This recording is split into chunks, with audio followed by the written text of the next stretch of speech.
فانقلبوا بنعمة من الله وفضل لم يمسسهم سوء واتبعوا رضوان الله والله ذو فضل عظيم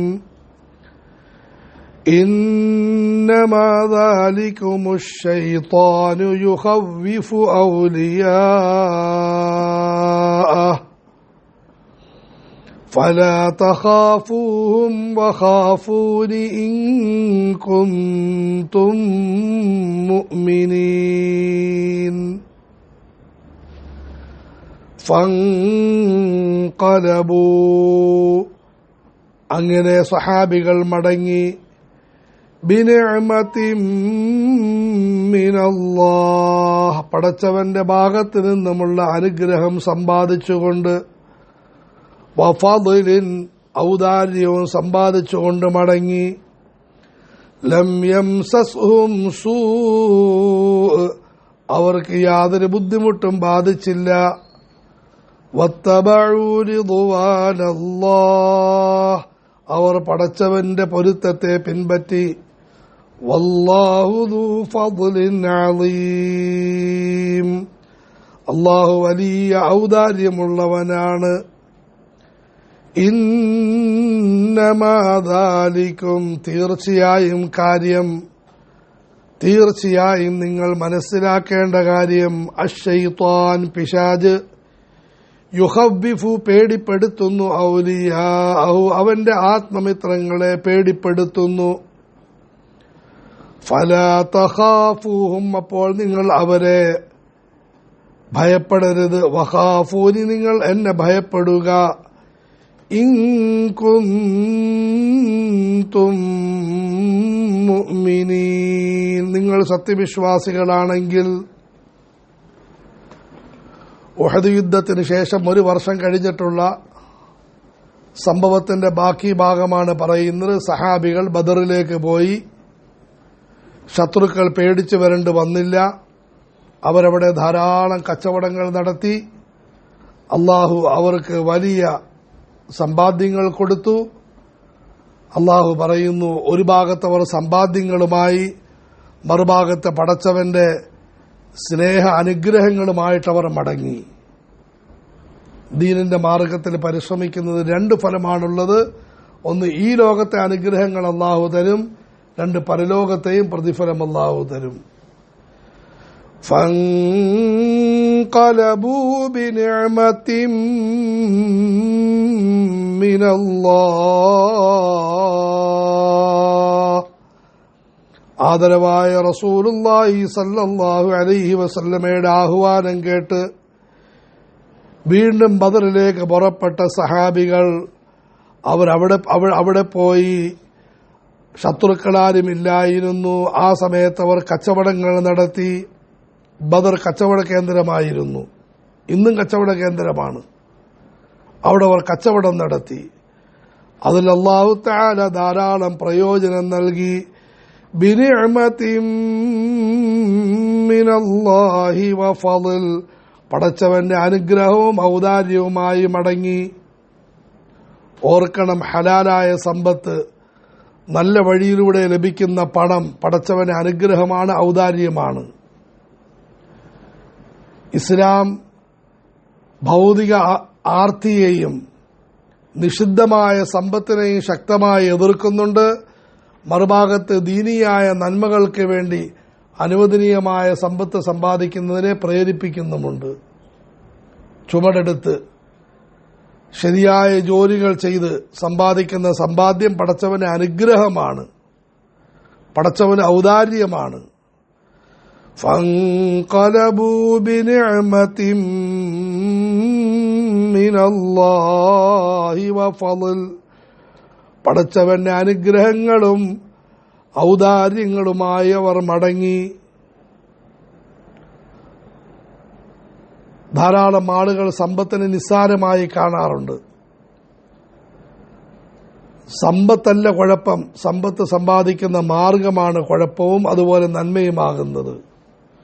ഫഇദാ ഖുദിയത്തിസ് സ്വലാത്തു ഫന്തശിറൂ ഫിൽ അർളി വബ്തഗൂ മിൻ ഫദ്ലില്ലാ. നിങ്ങൾ ജുമാ നമസ്കാരം കഴിഞ്ഞാൽ ഭൂമിയിൽ പരന്ന് പടച്ചവന് ഔദാര്യമായ അനുവദനീയ സമ്പത്ത് നിങ്ങൾ തേടിൻ.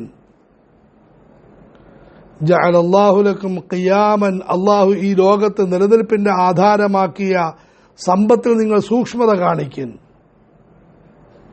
അതുകൊണ്ട് പണത്തെ നിന്ദിക്കുക, കാലുകൊണ്ട് ചവിട്ടിത്തേക്കുക ഇസ്ലാം അനുവദിക്കുന്നില്ല. പണത്തെ പൂജിക്കുക, തെറ്റും ശരിയും നോക്കാതെ അല്ലെങ്കിൽ ഹറാമായ വഴിയിൽ അത് വാരിക്കൂട്ടുക, ഇത് തെറ്റാണ്, അപകടമാണ്.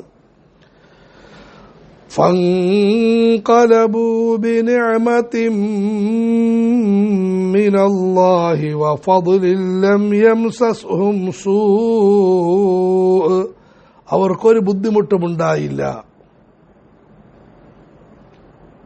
ശത്രുക്കളുടെ ശത്രുത കാരണം ഇസ്ലാമിനും മുസ്ലിമീങ്ങൾക്കും ഇന്ന് വരെയും ഒരു ബുദ്ധിമുട്ടുമുണ്ടായിട്ടില്ല. പിന്നെ കുറെ ആളുകൾ മരിക്കുന്നു, അത് ഈ വഴിയിലുള്ള സ്വാഭാവികമായ കാര്യം. ബുദ്ധിമുട്ടെന്ന് പറഞ്ഞാൽ ശത്രുക്കളുടെ എതിർപ്പ് കാണിച്ച് അതിലൂടെ ഇസ്ലാമും മുസ്ലിമീങ്ങളും ഇല്ലാതായി, അത് പരാജയമായിരിക്കും. പടച്ചവന്റെ അനുഗ്രഹത്താൽ എത്രയോ ഉഹദുകൾ കഴിഞ്ഞുപോയി. ഇന്നും എത്രയോ ദുരന്തങ്ങൾ നടക്കുന്നു. അള്ളാഹുവിന്റെ അനുഗ്രഹം കൊണ്ട് ഏതാനും വർഷത്തിന് ശേഷം സമുദായം പഴയ അവസ്ഥയെന്നല്ല അതിനേക്കാൾ ഉന്നത അവസ്ഥയിലേക്ക് എത്തിച്ചേരുന്നു. മൗലാന മുഹമ്മദ് റാബി നദവി റഹ്മത്തുള്ളാഹി അലൈഹി പറയുകയുണ്ടായി, ഇന്ത്യയിൽ വർഗീയ കലാപം നടക്കുകയാണ്. ധാരാളം മുസ്ലിമീങ്ങൾ അവർ ഗുജറാത്തിൽ കൊല്ലപ്പെട്ടു. ആര് വിചാരിക്കേണ്ട ഈ സമുദായം കൊല്ലപ്പെട്ട് തീരുമെന്ന്? പടച്ചവന് ശാശ്വതത്വം വിധിച്ച സമുദായമാണ് അന്ന് പറഞ്ഞു. ആ സാഹചര്യത്തിൽ അവിടെ വർഗീയ കലാപം നടക്കുന്ന സമയത്ത് മോന പറഞ്ഞതാണ്, ഏതാനും വർഷങ്ങൾക്കകം അള്ളാഹുവിന്റെ അനുഗ്രഹം കൊണ്ട് ഗുജറാത്തിൽ തന്നെ മുസ്ലിമീങ്ങൾ ഇരട്ടിയായിട്ട് മാറും, സാമ്പത്തികമായിട്ടും വളരും. ആരും കൊടുത്തിട്ടല്ല, സമുദായത്തിന്റെ സ്വന്തം പരിശ്രമത്തിലൂടെ അൽഹംദുലില്ലാ അവിടെ സമുദായം നല്ല അവസ്ഥയിലായി കഴിഞ്ഞു. വർഗീയവാദികൾ അഴിഞ്ഞാടുന്നുണ്ട്. അല്ലാഹു തആല നന്മയുടെ വഴിയിൽ വലിയ വിജയം വെച്ചിട്ടുണ്ട്. ഇഖ്ബാൽ പറയുന്നുണ്ട്, സത്യവിശ്വാസിയുടെ ഉദാഹരണം സൂര്യനെ പോലെയാണ്. ഒരു ഭാഗത്ത് അത് അസ്തമിക്കും, മറുഭാഗത്തുയരും. ഇവിടെ അസ്തമിക്കും, അപ്പുറത്തുയരും. ലം യംസസ്ഹും സൂഉൻ, അവർക്ക് യാതൊരു ബുദ്ധിമുട്ടുമുണ്ടായില്ല. വത്തബഉ റിദ്വാനല്ലാഹ്, അവർ പടച്ചവന്റെ പൊരുത്തത്തെ പിൻപറ്റുകയും ചെയ്തു. അവർക്ക് ദീനിന്റെ മാർഗത്തിലുള്ള ജിഹാദിന്റെ പ്രതിഫലവും കിട്ടി. അതൊന്നും നടത്തേണ്ടി വന്നില്ല, പോരാട്ടം നടത്തേണ്ടി വന്നില്ല, കൂലി കിട്ടുകയും ചെയ്തു. നന്മയുടെ വഴിയിൽ നിങ്ങൾ പരിശ്രമിച്ചാൽ ആ കാര്യം പൂർത്തിയായാലും ഇല്ലെങ്കിലും അതിന് കൂലി കിട്ടും. സുബ്ഹാനല്ലാഹ്, ഇതാണ് ദീൻ. നിങ്ങൾ ഹാഫിളാകാൻ പരിശ്രമിച്ചു, ആലിമാകാൻ പരിശ്രമിച്ചു, ഒരു നല്ല കാര്യം ചെയ്യാൻ വേണ്ടി പരിശ്രമിച്ചു, അത് നിങ്ങൾക്ക് പൂർത്തീകരിക്കാൻ സാധിച്ചു, അൽഹംദുലില്ലാഹ്, വളരെ നല്ലത്. പൂർത്തീകരിക്കാൻ സാധിച്ചില്ല, ഇടയ്ക്ക് വെച്ച് മരിച്ചുപോയി, അത് നിങ്ങൾക്ക് നല്ലത്. വത്തബഉ റിദ്വാനല്ലാഹ്,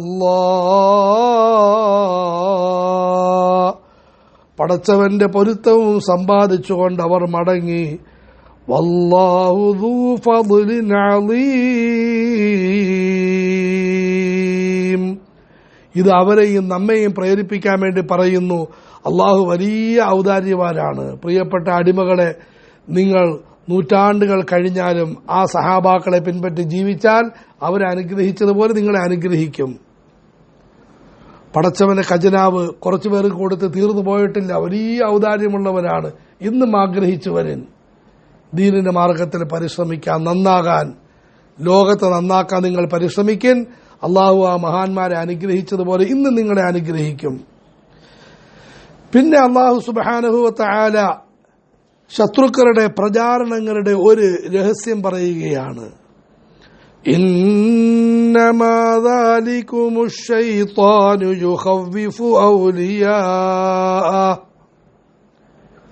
പിന്നെ ഈ പ്രചാരണങ്ങൾ, നിങ്ങൾ ശത്രുക്കളെ പേടിക്കണം, അവർ നിങ്ങൾക്ക് വേണ്ടി ഒരുങ്ങുന്നുണ്ട്, അവർ നിങ്ങളെ തകർത്ത് കളയും എന്നെല്ലാം പിശാച് പറയുന്നത് അവന്റെ ആളുകളെക്കുറിച്ച് നിങ്ങളെ പേടിപ്പിക്കാൻ വേണ്ടിയാണ്. നിങ്ങളെ ഒന്ന് ഭയപ്പെടുത്തി നിങ്ങളെ നന്മയുടെ വഴിയിൽ നിന്ന് മാറ്റണം, അതിനു വേണ്ടിയാണ്. ഇത് അവരെപ്പറ്റി മാത്രമല്ല, ഇൽമിന്റെ വഴിയിൽ നിങ്ങൾ പരിശ്രമിക്കുന്നു. ആൾക്കാർ നിങ്ങളുടെ ഭാവി എന്താവും, നിനക്ക് പൈസ വല്ലതും കിട്ടുമോ, നിങ്ങൾ ഈ മുസ്ലിയാരായിട്ട് നടന്നിട്ട് എന്ത് കിട്ടാനാ? അങ്ങനെ കുറെ ആളുകളെ അള്ളാഹു കാത്തുരക്ഷിക്കുമാറാകട്ടെ ഈ വഴിയിൽ നിന്ന് തന്നെ മാറ്റി. വേറെ കുറെ ആളുകൾ ഈ വഴിയിൽ അനാചാരങ്ങളുമായി ബന്ധിപ്പിച്ചു. ശമ്പളം ഇത്ര ഇട്ടുകൊള്ളു, വേറെ കുറെ കിമ്പളം നിങ്ങൾ ഉണ്ടാക്കിക്കൊള്ളു, അങ്ങനെ ഓരോ അനാചാരങ്ങൾ ഉണ്ടായിക്കൊണ്ടിരിക്കുകയാണ്. അള്ളാഹു പറയുന്നത് പിശാജ് അവന്റെ ആളുകളെപ്പറ്റി നിങ്ങളെ ഭയപ്പെടുത്തുന്നതാണ്. അപ്പൊ നിങ്ങൾ എന്ത് ചെയ്യണം? ഫലാ തഖാഫൂഹും, നിങ്ങൾ പിശാചിനെ ഭയപ്പെടരുത്. വഖാഫൂൻ, നിങ്ങൾ എന്നെ ഭയപ്പെടണം. ഇൻ കുന്തും മുഅ്മിനീൻ, നിങ്ങൾ സത്യവിശ്വാസികളാണെങ്കിൽ നിങ്ങൾ എന്നെ ഭയപ്പെടണം. ഇവിടെയും ഒരു കാര്യം ഓർക്കണം, ഇത് പിശാചുക്കളെ ഭയപ്പെടേണ്ട എന്ന് പറഞ്ഞാൽ അതിന്റെ അർത്ഥം സൂക്ഷ്മതയൊന്നും വേണ്ടെന്നല്ല. ഉദാഹരണത്തിന് നിങ്ങളെപ്പറ്റി ആളുകൾ നിങ്ങളുടെ ഭാവി അപകടത്തിലാകുമെന്ന് പേടിപ്പിക്കുന്നു, അവരുടെ ദുരുദ്ദേശമാണത്. ഇതിന്റെ അർത്ഥം നിങ്ങൾ കണ്ണും പൂട്ടി നടക്കണമെന്നല്ല. നിങ്ങൾ ഇൻഷാ അല്ലാഹ് പടച്ചവനുമായി ബന്ധം ശരിയാക്കും, സൂക്ഷ്മതയോടുകൂടി മുന്നോട്ട് നീങ്ങും, അനുവദനീയമായ വഴിയിൽ സമ്പത്ത് സമ്പാദിക്കാൻ വേണ്ടി പരിശ്രമിക്കും, പടച്ചവൻ നിങ്ങളെ അനുഗ്രഹിക്കും. അതുകൊണ്ട് ആളുകൾ പിശാചിനെപ്പറ്റി ഭയപ്പെടുത്തും, പിശാച് അവന്റെ ആളുകളെപ്പറ്റി ഭയപ്പെടുത്തുമ്പോൾ നിങ്ങൾ അവരെയല്ല ഭയപ്പെടേണ്ടത്, അള്ളാഹുവിനെ ഭയപ്പെടണം, അള്ളാഹുവിനെ സ്നേഹിക്കണം, അവനോട് ഭയഭക്തി പുലർത്തണം, പടച്ചവന്റെ കൽപ്പനകൾ നിങ്ങൾ പരിപൂർണമായി പാലിക്കണം. സത്യവിശ്വാസം, സൽക്കർമ്മം, സൽസ്വഭാവം മുറുകെ പിടിച്ചുകൊണ്ട് നിങ്ങൾ മുന്നോട്ട് നീങ്ങണം. പടച്ചവൻ നിങ്ങളെ സഹായിക്കുന്നതാണ്. ഇന്നമാ ദാലികുമുശ് ശൈത്വാൻ യുഖവ്വിഫു ഔലിയാഅഹ്, പിശാച് അവന്റെ ആത്മമിത്രങ്ങളെക്കുറിച്ച് നിങ്ങളെ ഭയപ്പെടുത്തിക്കൊണ്ടിരിക്കുന്നു. അനാവശ്യമായ ഭയം നിങ്ങളുടെ മനസ്സിലിട്ട് തരും. നിങ്ങളുടെ ഭാവി എന്താകും, നാളെ എന്താകും, പറച്ചിൽ കേട്ടാൽ വിചാരിക്കും ഭാവിയെല്ലാം അവരാണ് നോക്കുക, അല്ലെങ്കിൽ നമ്മൾ തന്നെയാണ് നോക്കേണ്ടത്. എല്ലാ കാര്യങ്ങളും അള്ളാഹുവാണ് നോക്കുന്നത്. എന്റെ സഹോദരൻ ഹാജി യഹിയ സാഹിബ് മർഹൂമായി ഞങ്ങൾ ജമാഅത്തിൽ പോയി. ഒരു പ്രധാനപ്പെട്ട പള്ളിയിലാണ് ജമാഅത്ത്, മഞ്ചേരിയിൽ. അവിടെ ഒരു നമ്മളുടെ വിഭാഗത്തിൽപ്പെട്ട ഒരു മുസ്ലിയാർ അടുത്തോട്ട് വന്നു, പരിഹസിക്കാൻ വേണ്ടി വന്നതാണ്. താങ്കൾക്ക് എന്താ പരിപാടി? ഒരു ചെറിയ ഇരുമ്പ് കച്ചവടമാണ്. അതാരാ നോക്കുന്നത്? അത് ചെറിയ ജോലിയൊക്കെ ഞാൻ ചെയ്തുകൊണ്ടിരിക്കുക. ഇപ്പൊ ആര് നോക്കും? ജ്യേഷ്ഠൻ നേരെ ഇരുന്നിട്ട് പറയുകയുണ്ടായി, മുമ്പ് നോക്കിയ ആള് തന്നെ നോക്കും. അതാരാ മുമ്പ് നോക്കിയിരുന്നത്? ഇയാളല്ല നോക്കിയിരുന്നത്. ഒരു ഭയങ്കര ശബ്ദത്തിൽ അല്ലാ എന്ന് പറഞ്ഞു. ആ ഉസ്താദ് എഴുന്നേറ്റ് ഒരൊറ്റ ഓട്ടം ഓടി. അദ്ദേഹം പേടിച്ചുപോയി. അതിനുശേഷം മജ്‌ലിസിൽ പൂർണ്ണമായിട്ട് അദ്ദേഹം പങ്കെടുക്കുകയും ചെയ്തു. എന്റെ ഇന്നലെ നോക്കിയത് അള്ളാഹുവാണ്, എന്റെ ഇന്നും നോക്കുന്നത് അള്ളാഹുവാണ്, എന്റെ നാളെ നോക്കുന്നത് അള്ളാഹുവാണ്. ഈ ഈമാനും യഖീനും ഉണ്ടാക്കിയെടുക്കണം. എന്റെ പണമോ പണ്ടമോ എന്റെ കഴിവോ ശേഷിയോ ഒന്നുമല്ല കാര്യങ്ങൾ നടത്തുന്നത് അള്ളാഹുവാണ്. നിങ്ങൾ കച്ചവടം ആരാ? ഞാൻ ചെറിയതിനൊക്കെ പരിശ്രമിച്ചുകൊണ്ടിരിക്കുന്നത്. എന്നാലും ആരാ നോക്കുന്നത്? അത് ഒരാളെ നോക്കുന്നത്. ഇപ്പൊ ആര് നോക്കും? അദ്ദേഹം തന്നെ നോക്കും. അയാൾ ആരാ?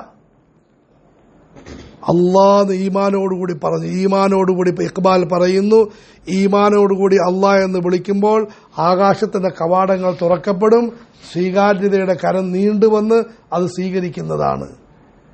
ഇഖ്ലാസിൽ പടച്ചവനെ വിളിക്കൻ, സ്നേഹത്തോടെ ഭയത്തോടെ വിളിക്കൻ. ഫലാ തഖാഫൂഹും വഖാഫൂനി ഇൻ കുൻതും മുഅ്മിനീൻ. നിങ്ങളുടെ മാർഗം ശരിയാണോ, പടച്ചവനുമായി ബന്ധം നേരെയാണോ, ആകാശത്തെയും ഭൂമിയെയും പേടിക്കേണ്ടതില്ല. പടച്ചവനുമായി ബന്ധപ്പെട്ട് ജീവനം നന്നാക്കി മുമ്പോട്ട് നീങ്ങിൻ. പടച്ചവൻ നിങ്ങൾക്ക് രക്ഷ നൽകുന്നതാണ്, സമാധാനം നൽകുന്നതാണ്. ആരും നിങ്ങളെ ഒന്നും ചെയ്യുന്നതല്ല, സ്വച്ഛന്തമായിട്ട് ജീവിക്കാൻ സാധിക്കുന്നതാണ്. അള്ളാഹു നമുക്ക് ഈമാൻ നൽകുമാറാകട്ടെ.